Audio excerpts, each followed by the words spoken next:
lors du 8e épisode des auditions à l'aveugle de The Voice 2025, diffusé ce samedi 22 mars sur TF1, Patricia Cass a surpris tout le monde en enfreignant l'une des règles du télécrochet.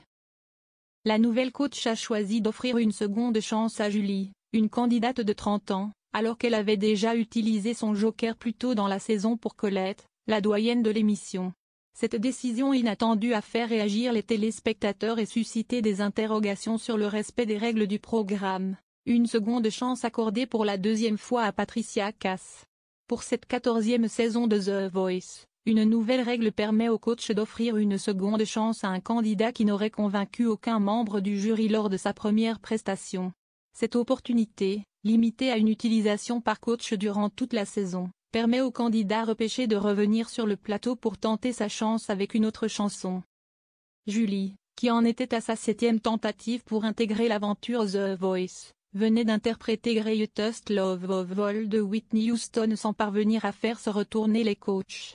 CST alors que Patricia Cass a décidé d'activer à nouveau son bouton de seconde chance, bien qu'elle l'ait déjà utilisé précédemment pour Colette. Ça m'a fait penser à mes débuts. CST vient de montrer qu'on a de la puissance dans la voix mais pas tout le temps et je trouvais ça pas juste de pas lui donner cette deuxième seconde chance, a expliqué l'interprète de Mon mec à moi pour justifier son geste. La production de The Voice défend la liberté des coachs.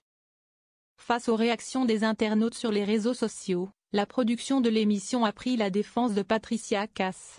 Elle s'est autorisé le droit de le faire, ça arrive souvent dans The Voice que les coachs prennent des libertés, a expliqué la production à Télé Loisirs. En réalité, rien n'interdit formellement aux coachs d'utiliser leur bouton de seconde chance plus d'une fois. Sur le plateau, Patricia Cass a assumé pleinement sa décision en déclarant « Je n'ai pas envie de me fixer des règles ».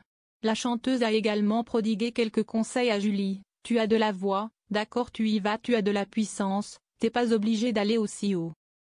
Tu sais le faire, mais pour passer la prochaine fois et peut-être pas avoir à nouveau ça, baisse-le un peu si est tout. » Une saison de The Voice riche en émotions et en rebondissements.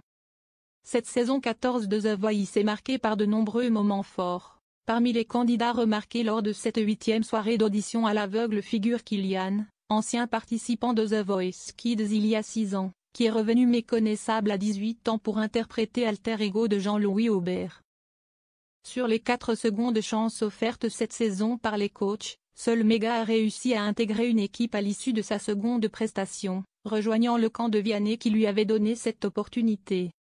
Le prochain épisode, qui sera le dernier des auditions à l'aveugle avant la nouvelle étape des groupes, révélera si la deuxième chance accordée par Patricia Cass à Julie aura été fructueuse.